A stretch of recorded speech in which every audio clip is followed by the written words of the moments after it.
เธอเข้าห้องนอนไปวางระเบิดนิวเคลียร์ตอนนี้ผมโสดแต่อยากได้ฟิลเมียและได้ชอบฟิลปุ้นหรือได้ชอบฟิลเบียร์และตอนนี้ไม่มีเมียไม่มีใครในห้องอยากแคปแชทเดี๋ยวมันจะเป็นไวรัลแบกสาว2 คนเพราะกูมากับไอดอลเธอบอกว่าเธอชอบสลังกับไดมอนด์ไปทองหล่อผมจะพาเธอไปล่อง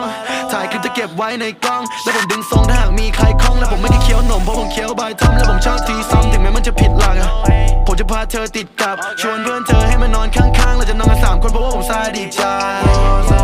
ผมนั่งก็โซอยากจะชวนเธอกับเพื่อนไปในห้องนอนดู Netflix ให้เธอกดรีโมทโซและถึงแม้ว่าหน้าผมจะโหดแต่ว่าจริงๆแล้วผมเป็นคนตีตลก